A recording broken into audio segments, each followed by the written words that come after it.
Bismillahirrahmanirrahim. Assalamualaikum warahmatullahi wabarakatuh. Alhamdulillahirabbil alamin. Innal hamdalillah nahmaduhu wa nasta'inuhu wa nastaghfiruh. Wa na'udzu billahi min shururi anfusina wa min sayyiati a'malina. May yahdihillahu fala mudilla lahu wa may yudlil fala hadiya lahu. Asyhadu an la ilaha illallah wa asyhadu anna Muhammadan abduhu wa rasuluh la nabiyya wa la rasula ba'da amma ba'd. Alhamdulillahirabbil alamin. Jamaah pengajian Ahad pagi Masjid Al-Walidain rahimakumullah. Alhamdulillah Allah Subhanahu wa taala berikan nikmat karunia kepada kita semuanya untuk bisa bermajlis di kesempatan pagi hari ini di hari yang mulia mengawali tahun baru Hijriah dengan ketaatan dan kita mempergunakan waktu yang Allah Subhanahu wa taala berikan dari umur sudah berlalu puluhan tahun dari umur kita. Nah, kita pergunakan dalam ketaatan kepada Allah Subhanahu wa taala. Jadi yang paling bermanfaat dari umur kita adalah kalau seumpamanya waktu dan umur yang Allah Subhanahu wa taala berikan tersebut untuk kita pergunakan dalam ketaatan. Sedangkan sisanya, nah selain dari hal tersebut semuanya ya dia akan hilang ataupun akan terbang menguap begitu saja, kecuali waktu-waktu yang memang kita pergunakan untuk bertakwa, beribadah kepada Allah Subhanahu wa taala, untuk kita memperbanyak ilmu, kemudian untuk kita bisa mendapat keridhaan dari Allah Subhanahu wa taala.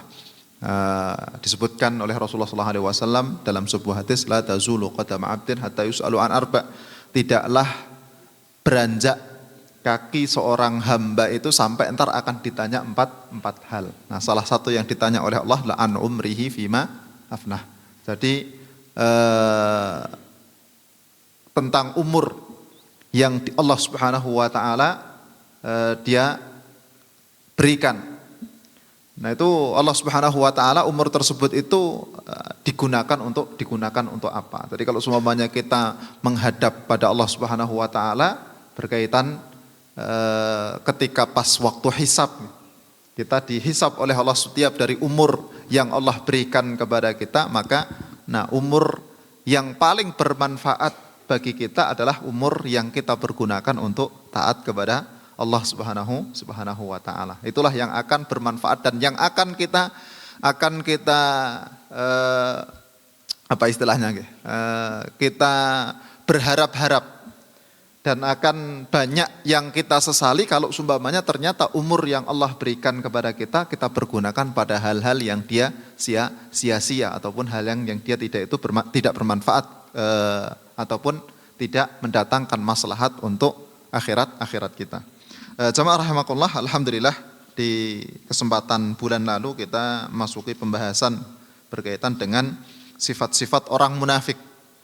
Nah, kita melanjutkan pembahasan yang selanjutnya, yaitu masih dalam pembahasan kaitan dengan sifat-sifat orang munafik. Bisa mungkin dibuka kalau semua yang membawa HP ataupun mungkin membawa mushaf Al-Quran, itu di ayat ke-10. Kalau sebelumnya kan dari ayat 8 kemudian ada ayat ke-9. Nah, disitulah Allah Subhanahu wa taala mulai membahas berkaitan dengan orang-orang munafik. Nah, dari ayat firman Allah Subhanahu wa taala yang di ayat 8 dan ayat 9 itu kan Allah berfirman, a'udzubillahi minasyaitonirrajim, wa minan nasi may yaqulu amanna. Dan dari sebagian orang-orang ada yang mereka mengatakan bahwa mereka itu beriman kepada Allah Subhanahu wa taala, amanna. Kemudian billahi wa bil yaumil akhir, beriman kepada Allah, beriman kepada hari akhir. Tapi ternyata Allah Subhanahu wa taala menafikan keimanan mereka, wa mahum bimu'minin. Jadi Allah menafikan keimanan mereka. Padahal di situ disebutkan iman kepada Allah dan iman kepada hari akhir. Jadi kalau orang itu dia beriman kepada Allah, beriman kepada hari akhir, itu seharusnya ya dia akan mengimani keimanan yang lainnya. Nah, karena kan beriman kepada Allah dan beriman kepada yang namanya hari akhir. Tapi ternyata ini saking tertutupnya hati mereka, walaupun mereka mengucapkan mereka beriman dengan beriman kepada Allah, kemudian beriman kepada hari akhir, tapi ternyata tidak juga bisa menjadikan mereka-mereka betul-betul beriman. Nah, kemudian yukhadi'unallaha walladzina amanu wa ma yakhda'una illa anfusahum. Kemudian wa ma yash'urun.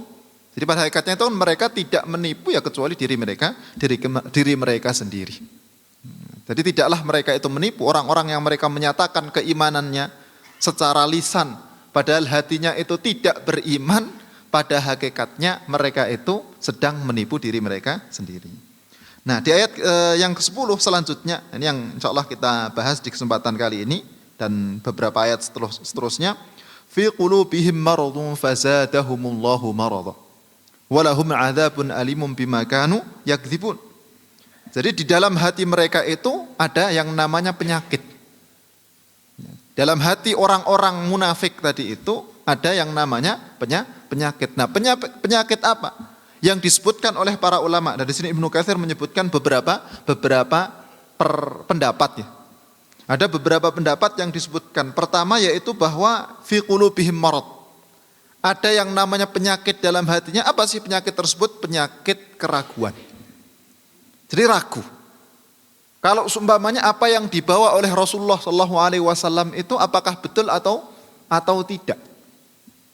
Nah, penyakit syak ataupun keraguan ini bisa datang kepada siapapun. Bisa datang kepada siapapun. Nah, maknanya orang itu ragu kadang bukan hanya secara hati ataupun dalam pikiran dia kadang mungkin terkena yang namanya keraguan. Cuman kadang yang namanya keraguan itu dia juga datangnya ataupun mengenai yang namanya amal. Mengenai yang namanya amal. Maka kalau sumpamanya kita ragu, orang kalau sumpamanya dia ragu bahwa apakah betul apa yang disampaikan oleh Rasulullah SAW, apakah betul apa yang disampaikan oleh para nabi yang mereka mendakwahkan untuk beribadah kepada Allah. Ini kan keraguan secara keyakinan. Keraguan secara keyakinan. Nah, cuman kadang yang namanya keraguan itu dia datang secara amal. Datang secara amal. Maka semakin yakin orang itu ketika dia mendapatkan berita, kabar gembira dari Allah Subhanahu wa taala, mendapatkan kabar gembira dari Rasulullah SAW bahwa engkau kalau melakukan ini entar pahalanya ini. Engkau kalau melakukan ini entar balasannya ataupun hukumannya ini. Nah, jadi kalau seumpamanya setiap dari kabar yang Allah Subhanahu wa taala turunkan dan kabar yang Allah Subhanahu wa taala munculkan kepada kita, nah kalau kita ragu dalam keyakinan kita, nah ini kan berarti otomatis akan membatalkan yang namanya keimanan. Membatalkan keimanan. Kenapa? Karena kewajiban kita harus yakin bahwa setiap apa yang Allah kabarkan itu dia benar. Nah, tapi kadang menimpa seorang mukmin. Apa yang menimpa seorang mukmin adalah keraguan berkaitan dengan amal. Apa itu keraguan berkaitan dengan amal? Kita itu dikabarkan oleh Allah dan Rasulnya, cuman kita itu tidak tergerak untuk beramal. Jadi tidak untuk beramal. Jadi seakan-akan kabar tersebut kalau kita itu betul-betul yakin, insya Allah ya kita akan langsung beramal. Makanya bedanya antara kita dengan para sahabat radhiyallahu taala anhum gitu. Kalau dulu zaman generasi-generasi awal itu kan karena saking yakinnya dengan kabar yang dikabarkan oleh Rasulullah SAW, kabar tersebut itu seakan-akan berada di hadapan mata. Tidak tersia-siakan. Setiap kebaikan yang disebutkan oleh Rasulullah, para sahabat mendengarnya langsung dikerjakan.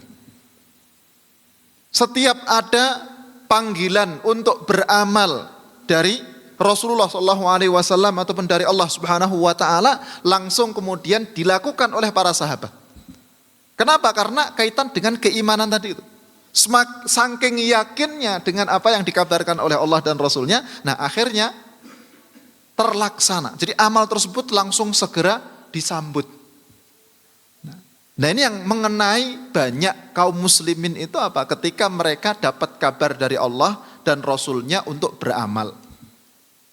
Tapi ya karena kurangnya yakin kita, iman kita yang menurun, iman kita yang berkurang, akhirnya menjadikan keyakinan kita kepada apa yang dikabarkan oleh Allah dan Rasulnya, seakan-akan kabar tersebut itu ya apakah terjadi atau enggak. Secara keyakinan kita meyakini, oh ini ya akan terjadi.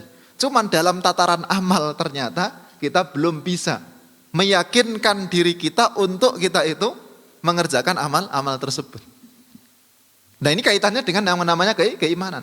Semakin tinggi keimanan seseorang, semakin gampang dia untuk menyambut setiap amal soleh tersebut.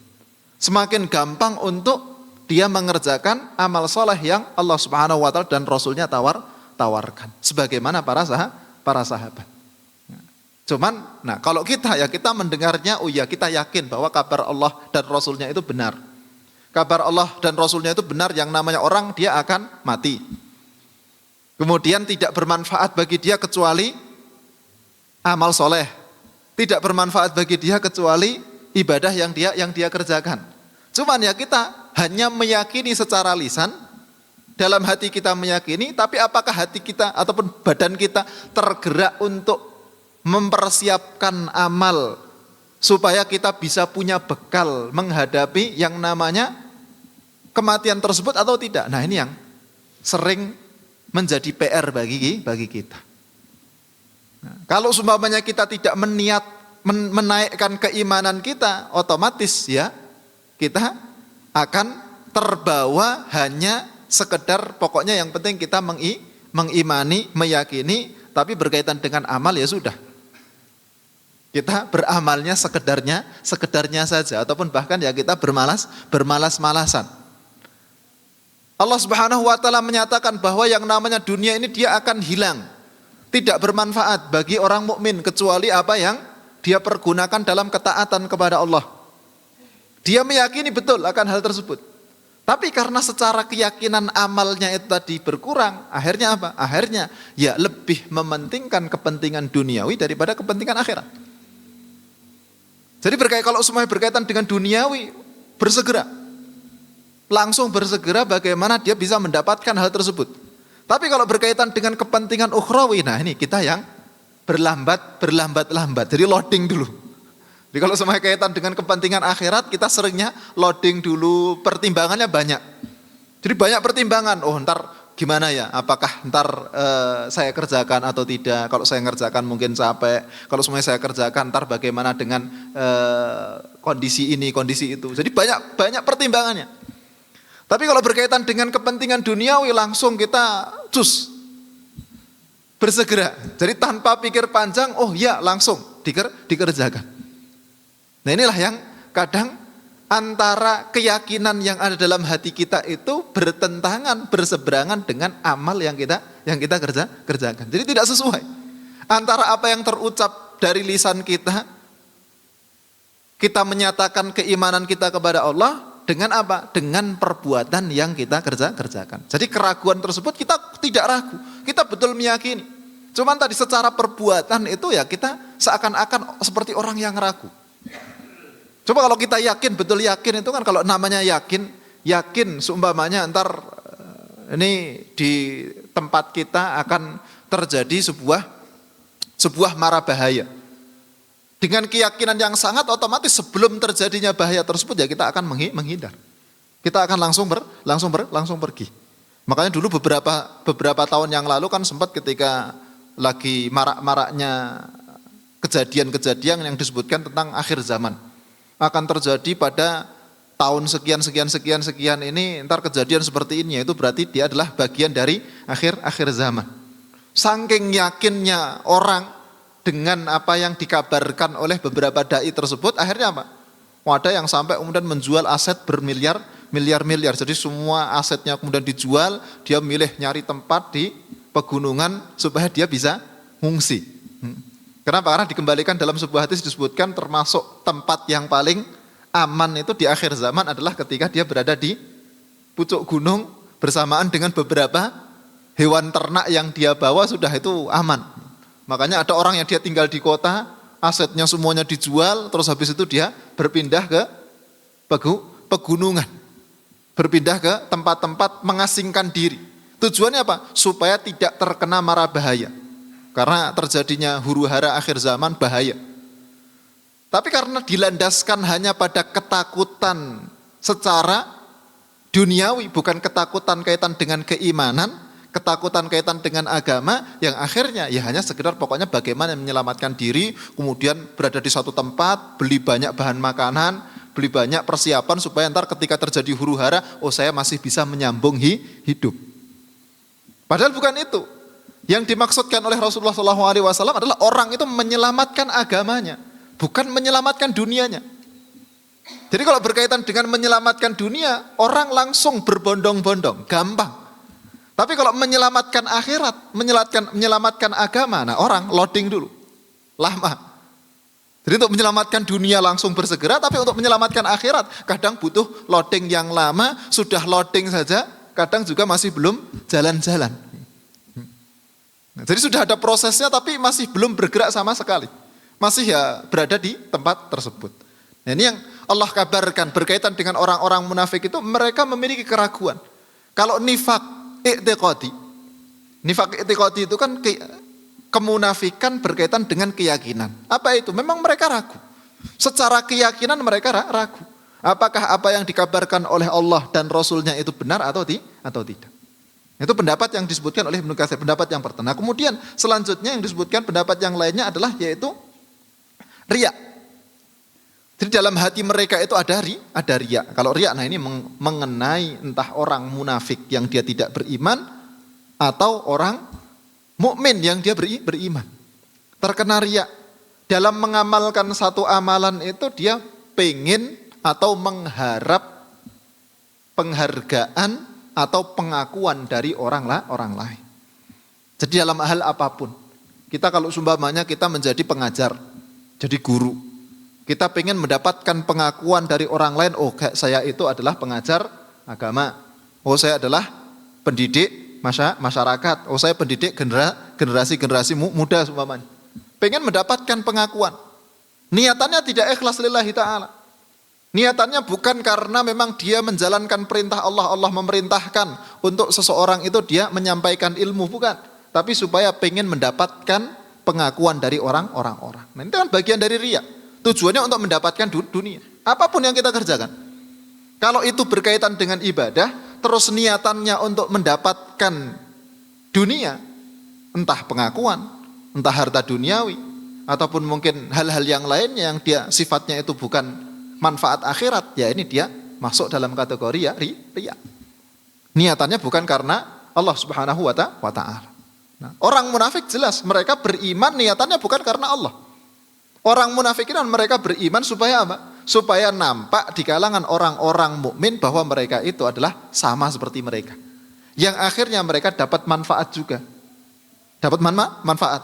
Karena kalau mereka berada dalam kondisi kekafiran mereka, ya otomatis kan mereka harus tunduk kepada hukum-hukum Islam di negeri Islam yang diberlakukan untuk orang-orang yang mereka tidak beriman. Nah, cuman karena pengen mendapatkan manfaat sebagaimana orang-orang mukmin, maka mereka menampakkan keimanan, padahal dalam hatinya yang ada adalah kekufuran. Nah, kemudian pendapat yang ketiga yang disebutkan oleh Ibnu Katsir juga, beliau adalah yaitu nifak. Ini yang mengumpulkan tadi. Karena pembahasannya adalah kaitan dengan orang-orang munafik, fi qulubihim marad. Penyakit apa ya? Penyakit nifak, kemunafikan.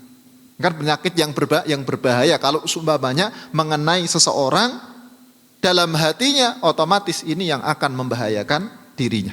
Membahayakan dirinya entah di dunia ataupun di akhirat. Maka Allah memberikan ancaman, walahum adzabun alimum bima kanu yakdzibun. Maka Allah Subhanahu wa taala menyiapkan untuk mereka azab yang pedih gara-gara mereka itu berdusta. Jadi kalau umpamanya kita tidak menjalankan apa yang menjadi keyakinan kita, menyelisihi apa yang menjadi keyakinan kita, nah disitulah kita bisa terkena ancaman.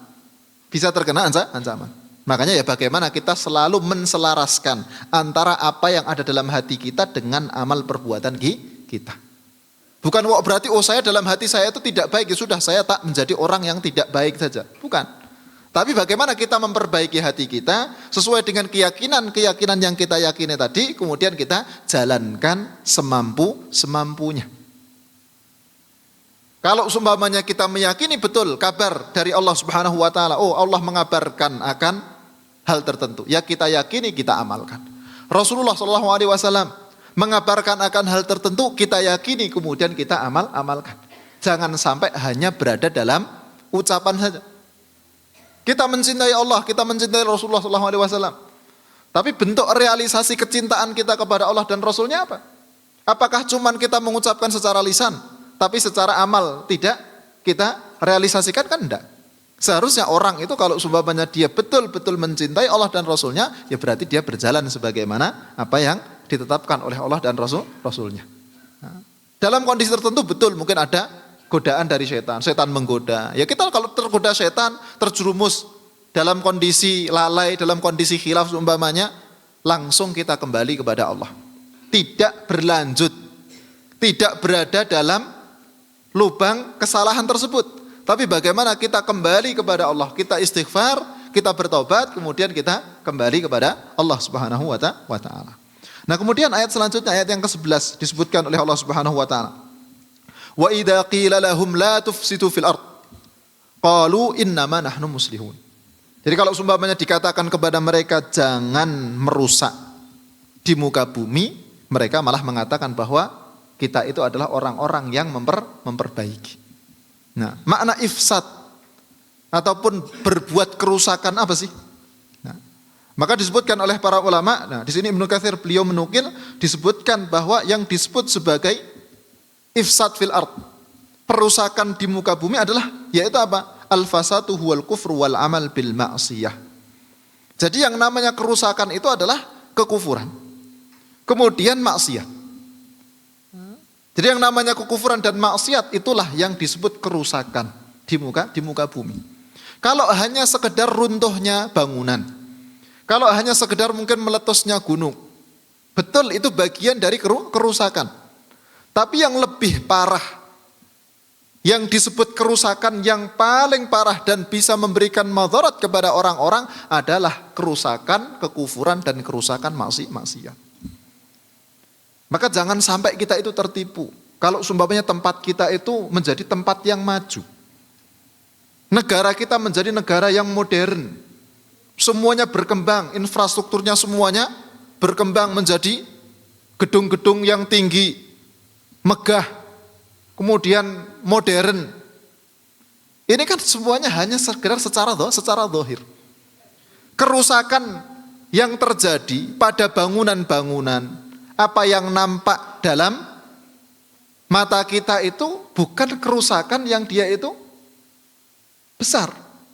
Jadi kalau seumpamanya tempat kita kok tidak maju-maju ya, secara bangunannya masih kuno-kuno, jalannya ya juga masih jelek, belum menjadi jalan yang dia halus.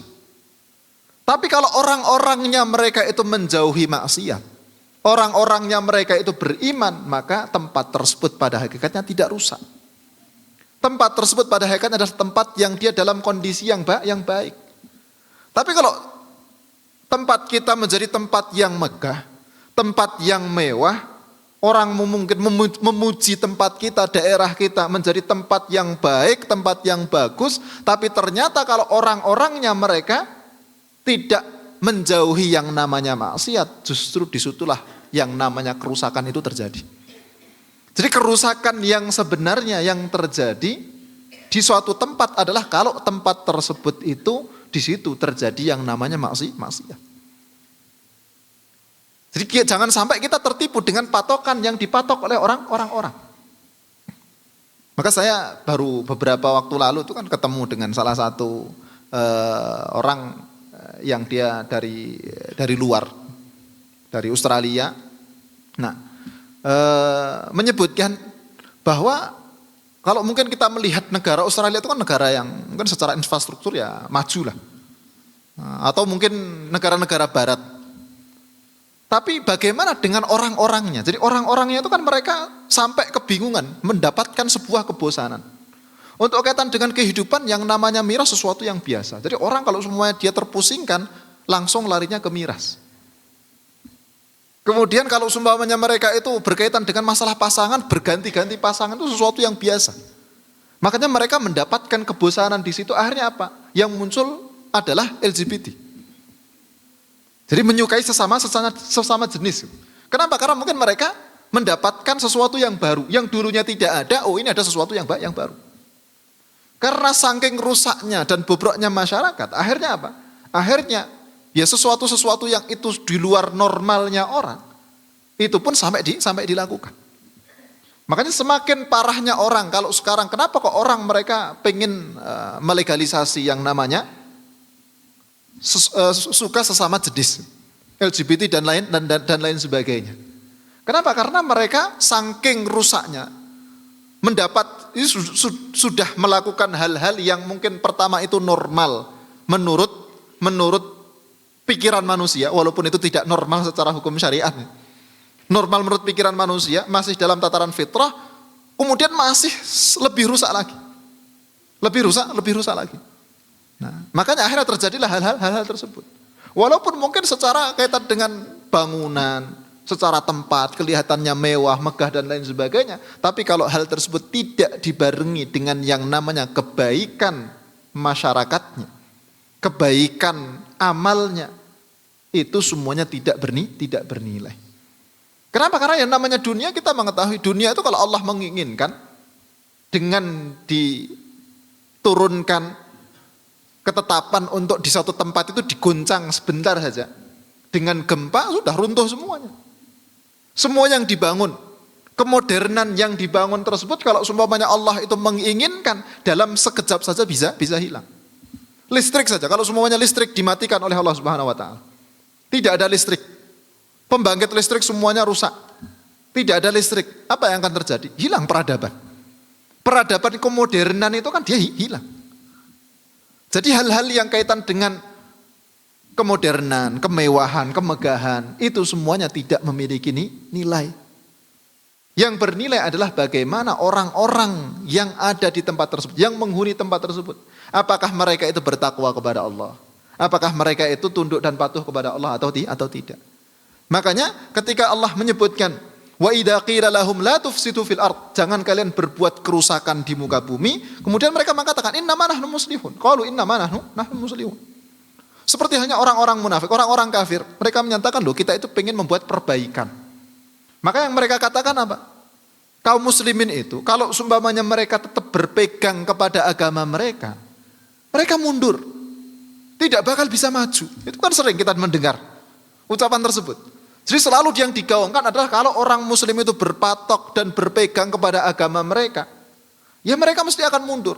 Sering diibaratkan orang-orang mereka sudah sampai ke bulan. Kita masih mendebatkan masalah urusan agama. Jadi orang-orang sudah maju, sudah sampai ke bulan, sudah sampai mungkin ke Mars, sudah sampai ke planet-planet yang lain, keluar angkasa. Kita sebagai orang-orang beriman masih mendebatkan saja masalah agama. Ini apakah ini halal, ini haram, ini boleh atau tidak. Akhirnya kita ketinggalan. Nah, ini kan yang digaungkan oleh orang-orang barat, orang-orang kafir, orang-orang munafik. Jadi kalau ada orang mukmin yang menggaungkan hal tersebut, ya pada hakikatnya adalah orang-orang munafik. Tujuannya untuk merusak agama Islam. Mereka merusak tapi mereka tidak sadar. Mereka menyatakan niatan saya adalah ya supaya orang-orang muslim itu mereka supaya maju. Supaya mereka tidak terkungkung dalam agama mereka saja, supaya mereka itu bisa lebih maju, bisa bersaing dengan orang-orang yang mereka modern. Nah, akhirnya apa? Hal-hal yang prinsip dalam agama dianggap bahwa itu adalah bukan sesuatu yang prinsip. Jadi toleransi akhirnya masuk dalam toleransi yang dia kebablasan. Ngapain kita harus mematok kaitan dengan agama? Orang ketika dia pengen beribadah, ikut beribadahnya orang-orang Nasrani sumpamanya di gereja mereka, sudah silahkan saja. Sebagaimana mungkin dari orang-orang Nasrani mengatakan ya kalau mereka ada yang ingin ikut ibadah bersama dengan orang-orang mukmin di masjid-masjid mereka ya silahkan. Jadi sudah sampai kepada taraf di mana hal-hal yang dia prinsip itu dia diabaikan. Kenapa? Nah, karena tadi merasanya bahwa mereka membuat sebuah perbaikan. Supaya apa? Supaya umat beragama, jadi umat muslim itu mereka tidak terkungkum dalam agama mereka, ya mereka bisa lebih bebas, akhirnya ya mereka bisa maju. Padahal yang namanya kemajuan tersebut adalah bukan sesuatu yang dia bernilai. Kemajuan itu secara zatnya bukan sesuatu yang bernilai. Dia hanya sebuah wasilah. Kita mendapatkan kemajuan, nah kemajuan yang kita dapatkan tersebut kita pergunakan untuk hal-hal yang dia memudahkan kita. Oh dulu kalau mau berangkat haji harus lama perjalanannya. Sekarang ditemukannya pesawat, orang ketika dia berangkat haji lebih cepat, meminimalisir. Dulu tidak ada yang namanya HP, untuk komunikasi harus surat menyurat. Nah sekarang dengan ditemukannya HP kita bisa berkomunikasi, bisa mencari hal-hal yang bisa memberikan manfaat untuk diri kita. Jadi yang namanya kerusakan itu adalah ketika kerusakan terjadi betul-betul rusak adalah kalau sumpamanya kemaksiatan itu merajalela. Di satu tempat, di situ maksiat merajalela, berarti tempat tersebut adalah tempat yang rusak. Tempat yang dia tidak bertambah, penghasilan orang-orang mereka menurun, ataupun bahkan mungkin ya masih sangat di bawah minim. Tapi ternyata orang-orangnya mereka bertakwa kepada Allah, orang-orangnya mereka taat kepada Allah Subhanahu wa taala. Tidak ada kemunduran sama sekali di tempat tersebut. Walaupun mungkin dilihatnya bahwa penghasilannya menurun, orang-orang kayaknya bertambah miskin dunia, tapi bukan miskin akhirat. Yang paling parah adalah kalau seumpamanya orang itu dia miskin akhirat, bukan miskin dunia. Orang miskin dunia tidak masalah, wong dunia cuma sementara. Tapi yang parah adalah kalau seumpamanya orang itu dia miskin akhirat. Dulunya dia kaya raya, kaya akhirat, sholatnya tertib, ibadahnya tertib, amal solehnya banyak. Kemudian setelah dibukakan dunia kepadanya, akhirnya kemudian malah merosot. Sholatnya malah merosot, amal solehnya malah merosot. Akhirnya yang lebih dibanyakkan adalah apa? Yang namanya dunianya. Makanya termasuk permisalan yang disebutkan oleh para ulama adalah orang itu kalau sumpamanya dia terlalu fokus, terlalu sibuk untuk memperenak dunianya, akhirnya mengkikis akhiratnya. Jadi orang kalau semuanya terlalu fokus untuk mengenakkan dunianya, akhirnya apa? Akan berbanding lurus dengan apa? Akhiratnya dia akan terkikis. Akhirnya akhiratnya jadi tidak enak. Tapi sebaliknya orang kalau dia fokus untuk mengenakkan akhiratnya, dia tidak terlalu mempedulikan kaitan dengan dunianya. Mau dunianya dia mungkin dalam kondisi longso, sengsara, menurut orang-orang. Tapi secara hati dia bahagia. Kenapa? Karena orang kalau dia fokus kepada akhiratnya, insya Allah dia mendapatkan kebahagiaan hati. Makanya kekayaan yang disebutkan oleh Rasulullah SAW adalah al-ghina, ghinal qalb. Yang namanya kekayaan adalah dia kekayaan hati. Jadi orang kalau seumpamanya dia selalu taat kepada Allah Subhanahu wa taala, berusaha untuk taat, menjauhkan diri dari maksiat, maka pada hakikatnya dia berbuat islah. Dia kemudian bersamaan dengan sekumpulan kelompok dia, keluarga dia, kampung dia, kemudian lingkup kecamatan. Nah, tempat tersebut adalah tempat yang baik, disitulah tempat di mana terjadi yang namanya perbaikan. Walaupun mungkin secara bangunan tidak bertambah bagus. Walaupun mungkin secara penghasilan tidak bertambah banyak, tapi orang-orangnya tambah bertakwa, orang-orangnya tambah baik, tambah tunduk, tambah patuh kepada Allah. Disitulah yang namanya islah, perbaikan. Tapi sebaliknya, orang kalau seumpamanya tempatnya bertambah megah, bertambah mewah, bertambah bagus, tapi ternyata orang-orangnya malah merosot secara keimanan, merosot secara amal soleh, berarti di situ terjadi kerusakan. Makanya disebutkan oleh para ulama, yang namanya kerusakan adalah apa? Kerusakan agama. Jadi kerusakan adalah kerusakan agama, bukan kerusakan duniawi.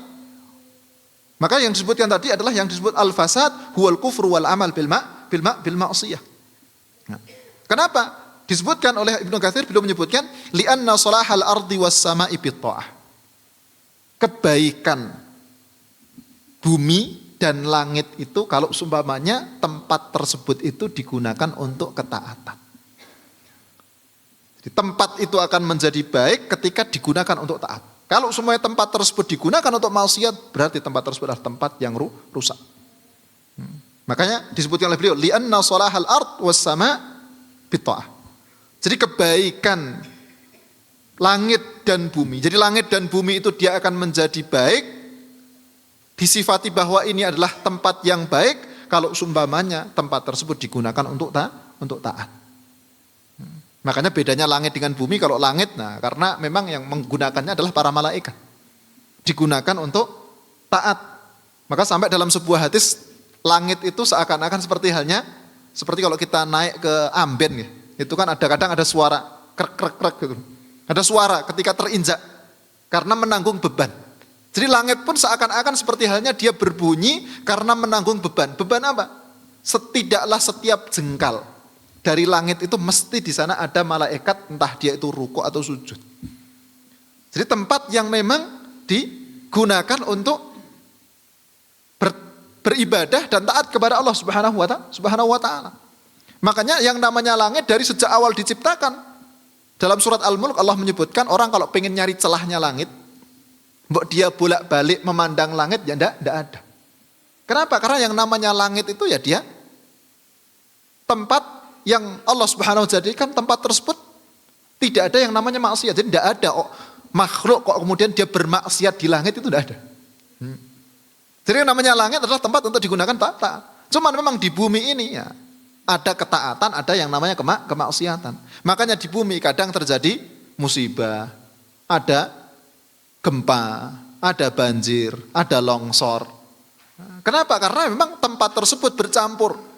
Ada tempat-tempat yang mana tempat tersebut digunakan untuk melakukan ketaatan, ada tempat-tempat di mana tempat tersebut digunakan untuk melakukan kemaksiatan. Makanya, kaitan dengan bumi, kalau kita ingin menjadikan bumi itu dia adalah bumi yang baik, kita hendaknya melakukan ketaatan di tempat tersebut. Jadi tidak hanya sekedar pokoknya kita nanam pohon. Sekarang semuanya pakainya kan pengen membuat zona hijau ataupun bukan zona hijau, namanya semuanya pengen diarahkan ke yang namanya penghijauan. Semuanya. Penggunaan plastik dikurangi. Supaya apa? Supaya kita menjaga bumi. Kemudian penebangan pohon tidak boleh. Jadi kalau di beberapa tempat kalau yang model bangunan itu dia ramah lingkungan, model bangunan jadi pokoknya bangunan tidak boleh sampai menebang pohon. Pohon tetap harus dilestarikan. Tujuannya apa? Semua kan orang pengennya merawat bumi. Supaya bumi itu terawat dalam kondisi yang baik. Jadi kan perawatan secara zahir. Tapi secara hakikat bagaimana kita merawat bumi adalah bagaimana kita menggunakan tempat tersebut untuk kita perbanyak ibadah. Bukan hanya sekedar kita, oh ini pohon jangan ditebang, oh ini air jangan dicemari. Tapi bagaimana tempat tersebut kita gunakan untuk beribadah. Nah kemudian disebutkan juga, fa inna minal fasati fil ard ittikhadu al mu'minin al kafirin auliya.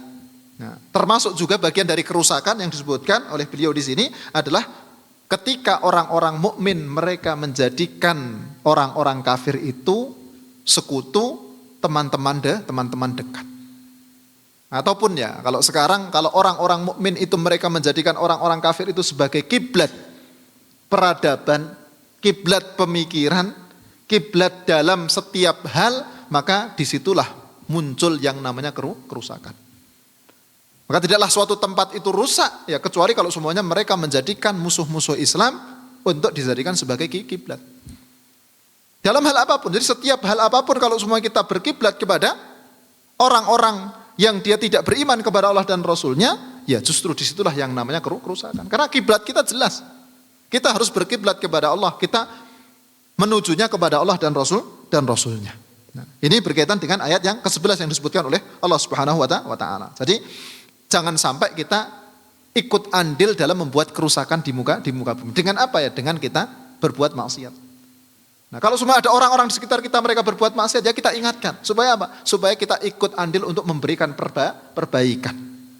Jangan sampai kita hanya diam saja. Karena kalau kita diam saja, otomatis orang-orang di sekitar kita pada rusak, kemudian otomatis juga akan menjadikan kerusakan di muka bumi.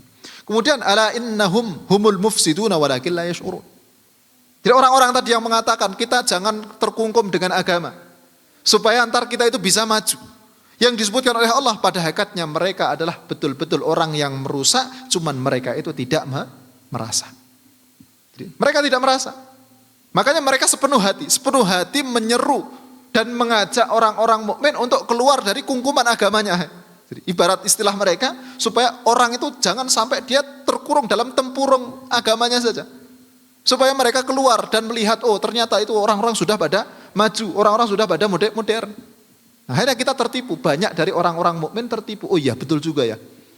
Orang mukmin itu kalau semuanya dia berpegang teguh kepada agamanya, akhirnya dia tidak bisa maju. Kayak gitu aja ini. Cuman kayak gitu masih diurusi. Kayak gitu masih kemudian dibuat sebagai patokan prinsip. Jadi akhirnya banyak dari orang-orang yang mereka lemah imannya tadi terbawa oleh pemikiran-pemikiran tersebut. Merasa bahwa apa yang dilakukan oleh orang-orang mukmin ketika mereka iltizam, mereka berpegang teguh kepada agamanya adalah sebuah kesalahan, sebuah kemunduran. Karena mereka tersilaukan dengan peradaban yang ada di kalangan orang-orang yang mereka tidak menyukai Islam ataupun musuh-musuh Islam. Karena melihatnya secara materi saja. Melihatnya secara materi. Negeri kita tidak maju. Coba kalau semuanya kita berpatok kepada negeri-negeri barat. Mereka bisa maju. Mereka bisa mendapatkan penghasilan yang tinggi. Kenapa? Karena mereka tidak berpatok kepada agama. Jadi kalau agama saja yang kita patok ya kita tidak bakal maju. Nah itu kan semuanya yang selalu digaung-gaungkan. Bahkan sampai sekarang pun masih. Sampai sekarang pun masih. Bagaimana semuanya orang berusaha untuk mereka melepas agama mereka supaya apa? Supaya mereka bisa menjadi orang yang maju. Orang kalau semuanya dia tidak melepas agamanya berarti dia tidak bakal maju. Nah, inilah yang disebut sebagai kerusakan yang disebutkan oleh Allah Subhanahu wa taala dalam ayat tersebut. Tapi mereka tidak merasa. Kita sebagai orang-orang yang terkena pemikiran tersebut kita juga tidak merasa. Bahkan kita mengamini, mengikuti apa yang digaungkan oleh orang-orang tersebut. Tidak merasa bahwa itu adalah bagian dari kerusakan, akhirnya kita ngikut saja. Betul apa yang dikatakan oleh mereka. Pokoknya bagaimana kita harus keluar dari agama kita. Mana keluar itu kan bukan kalau kita berpindah agama, bukan. Tapi kita mau meninggalkan nilai-nilai agama kita. Masalah pakaian, masalah berkaitan dengan muamalah, gitu kan. Orang kalau sekarang mau bisnis kalau tidak pakai riba ya bagaimana dia bisa bisnis? Bagaimana bisnisnya bisa maju kalau semuanya dia tidak pakai riba? Akhirnya ya sudah kita ngikut.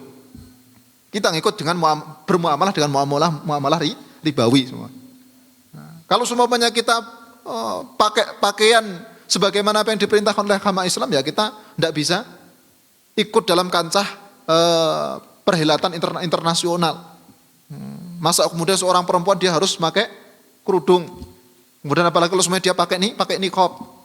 Nah, bagaimana ntar dia akan bisa maju? Jadi terlihatnya adalah orang ini terbelakang. Orang sudah tidak mementingkan berkaitan dengan masalah madhar, masalah kaitan dengan pakaian. Ya sudah, pokoknya yang pakaian selama orang-orang menganggapnya itu adalah pakaian yang sopan, ya sudah, pakai saja. Tidak perlu kemudian kita pakai kerudung. Kemudian apalagi semuanya pakai niqab ataupun pakai cadar semuanya. Nah itu kan yang digaungkan oleh banyak orangnya. Jadi jangan sampai kita mengikuti perkataan-perkataan tersebut. Karena pada hakikatnya adalah bagian dari perusakan yang ditujukan kepada kita. Yang akhirnya menjadikan tempat kita juga menjadi rusak. Nah kemudian selanjutnya, ayat yang ke-13 Allah Subhanahu menyebutkan, wa idza qila lahum aminu kama amanan nas qalu anu'minu kama amanas sufaha ala innahum humus sufaha walakin la ya'lam. Ketika dikatakan kepada mereka, berimanlah kalian sebagaimana orang-orang beriman, yaitu orang-orang mukmin yang betul-betul beriman. Jadi orang munafik tersebut dinasihati. Dikatakan kepada mereka, berimanlah kalian sebagaimana keimanannya orang-orang mukmin. Cuman kemudian mereka mengatakan, qalu anu'minu kama amanas sufaha.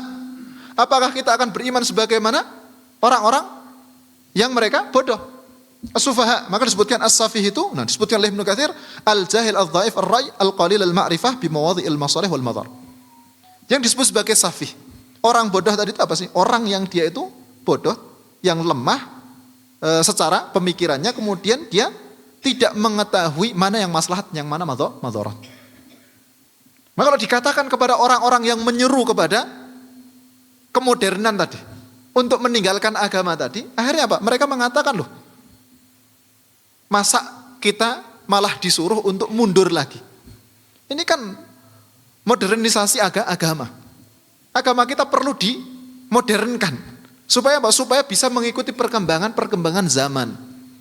Jadi kalau dinasehati dari kalangan para ulama, dari kalangan para dai menasehati mereka, ataupun mungkin orang-orang mukmin yang mereka mengikuti pemikiran mereka dinasehati semuanya. Ketika dinasehati yang muncul apa? Loh, engkau kok malah justru nyuruh kita untuk menjadi orang-orang bodoh, orang-orang yang terbelakang. Kita tuh sudah berada dalam kemodernan.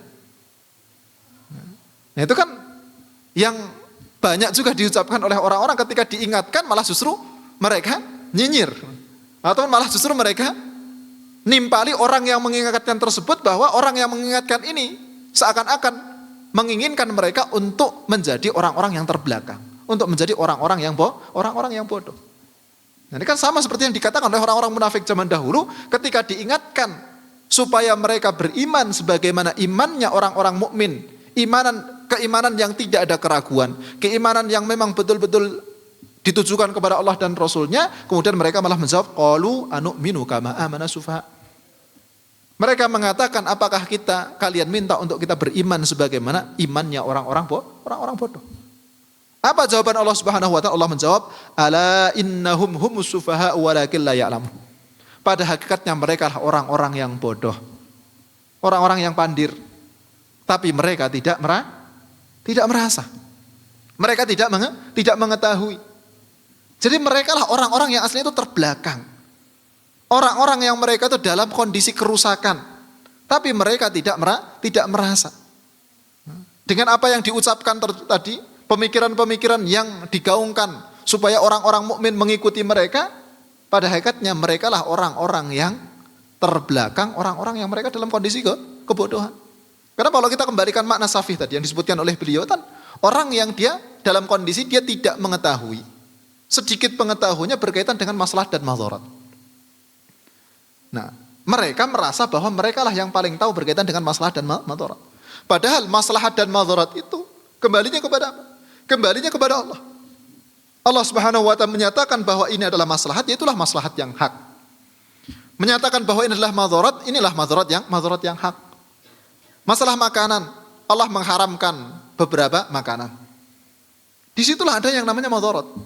Walaupun orang menggaung-gaungkan bahwa ini adalah makanan yang sangat menyehatkan, bisa mendatangkan maslahat kepada manusia, bisa mendatangkan manfaat untuk badan. Tapi ketika Allah menyebutkan bahwa itu adalah sesuatu yang haram, yaitu adalah sesuatu yang dia madharat. Allah menghalalkan sesuatu selama di situ ada yang namanya halal, ya dia di situ tidak ada yang namanya madharat. Di situ ada yang namanya masalah. Jadi kata dengan maslahat mutlak, madharat yang mutlak, yang hak itu datangnya dari Allah. Setiap apa yang Allah syariatkan, maka kita menjadikan itu adalah maslahat. Harus kita yakin. Apa yang Allah Subhanahu wa taala larang, apa yang Allah Subhanahu wa taala haramkan, di situ berarti ada yang namanya madharat. Apapun itu. Entah itu berkaitan dengan makanan, entah itu berkaitan dengan yang namanya perbuatan. Setiap hal yang Allah Subhanahu wa taala tetapkan, kita harus meyakini kalau yang namanya halal berarti ada yang namanya maslahat, kalau semuanya yang namanya haram, ya dia berarti di situ ada yang namanya madharat. Jangan sampai tadi kita merujuk maslahat dan madharat kepada orang-orang yang tidak beriman. Karena mereka melihatnya adalah maslahat sesuai dengan hawa nafsu. Kalau orang ketika mengatakan yang namanya suka sesama jenis itu kan fitrah. Nyatanya ada orang dia sejak lahir, kemudian dia sudah memang senang kepada sesama jenis. Ya kalau sumpamanya seperti itu, ya udah memang ini fitrahnya seperti itu. Maslahatnya apa? Maslahatnya kita biarkan supaya orang ini dia menikah sesama jenis. Kalau kita paksakan dia menikah dengan perempuan seumpamanya, jadi laki-laki suka sama laki-laki, terus dipaksakan untuk menikah dengan perempuan seumpamanya, kasihan istrinya. Malah justru ntar dia akan memberikan madharat kepada istrinya, kepada perempuan. Makanya maslahatnya adalah untuk dinikahkan sesama jenis. Madharatnya adalah kalau semuanya dinikahkan dengan berbeda jenis. Nah, ini kan pikiran yang dianggap maslahat oleh orang-orang yang mengikuti hawa nafsunya. Maslahat menurut pikirannya. Tapi kalau maslahat yang ditetapkan oleh Allah, tidak.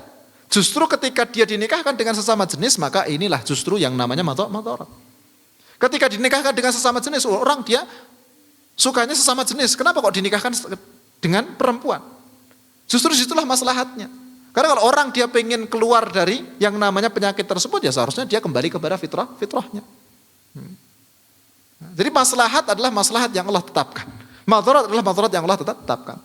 Jangan sampai kita berpatok kepada maslahat dan madharat yang menurut orang-orang kafir ataupun orang-orang yang tidak beriman bahwa itulah maslahat dan madharat. Kenapa? Karena mereka tidak melihatnya secara zahir, secara pikiran mereka, secara hawa nafsu. Bukan kepada zat yang Dia menciptakan manusia yang lebih tahu berkaitan dengan manusia itu seperti apa. Hakikat manusia, sifatnya seperti apa, tabiatnya seperti apa, itulah yang tahu ya Allah Subhanahu wa taala, karena dialah yang menciptakannya. Makanya orang-orang beriman bagaimana dia kembali kepada Allah dan Rasulnya ketika ada orang-orang yang menyerukan untuk dia menjauhi Allah dan Rasulnya, menjauhi agama yang Allah tetapkan, menjauhi agama yang Allah Subhanahu turunkan, maka jangan sampai dia tertipu dengan pemikiran-pemikiran tersebut. Tetap bagaimana kita kembali kepada Allah, walaupun mungkin secara kasat mata, oh iya apa yang dikatakan mereka itu benar, tapi ternyata bertentangan dengan apa yang Allah tetapkan. Kita harus meyakini bahwa apa yang ada di hadapan mata kita itu dia bukanlah sesuatu yang nyata. Karena itu baru mungkin gambaran secara kasat mata saja, bukan hakikat, bukan yang dia hak. Yang hak adalah apa yang datang dari Allah Subhanahu wa taala dan Rasulnya. Nah ini ayat yang ke-13 yang disebutkan oleh Allah Subhanahu wa taala. Jadi pada hakikatnya mereka lah orang-orang yang mereka dalam kondisi yang bodoh, tapi mereka tidak mengetahui. Jadi sudah mereka itu aslinya salah, tapi mereka tidak mengetahui kalau mereka itu dalam kondisi salah. Adalah bahasa disebut sebagai jahil murakab. Orang yang dia bodohnya itu double. Orang yang dia tidak tahu, dia bodoh satu saja. Tapi kalau seumpamanya dia itu orang yang dia tidak tahu, tapi juga dia tidak mengetahui kalau semuanya dia itu tidak tahu, maka disinilah orang yang dia kebodohannya double. Jadi dia merasa bahwa dia itu tahu, tapi ternyata dia adalah orang yang tidak tahu. Nah ini jamaah rahimakumullah yang kita ambil di kesempatan kali ini. Nah kemudian di ayat selanjutnya Allah Subhanahu wa taala akan menyebutkan gitu, permisalan mereka. Orang-orang yang dalam kondisi tersebut itu permisalannya seperti apa? Insya Allah ntar akan kita ambil di kesempatan yang akan datang. Semoga Allah Subhanahu wa taala mudahkan untuk kita senantiasa istiqomah di dalam agama Islam. Maka Rasulullah sallallahu alaihi wasallam selalu berdoa, Allahumma ya muqallibal qulub, tsabbit qalbi ala dinik. Wahai demi zat yang membolak-balikkan hati, tetapkanlah hati ini untuk selalu berada dalam agamamu. Kemudian juga doa, Allahumma ya musarrifal qulub, sarrif qalbi ala ta'atik. Ya Allah yang selalu membolak-balikkan hati juga, yang mengarahkan hati, maka arahkanlah diri kita itu untuk kita berada dalam kebaikan, berada dalam ketaatan. Jadi semoga Allah senantiasa memudahkan kita untuk kita meniti jalan-jalan ketaatan, memberikan keistiqomahan kepada kita, dan kita dijauhkan dari mara bahaya pemikiran, kemudian bahaya maksiat dan lain sebagainya yang dia bisa merusak diri kita dan merusak orang-orang yang ada di sekitar kita dan merusak lingkungan kita. Ini jamaah rahimakumullah, jazakumullah khairan katsiran. Saya kembalikan bila taufiq hidayah. Assalamualaikum warahmatullahi wabarakatuh.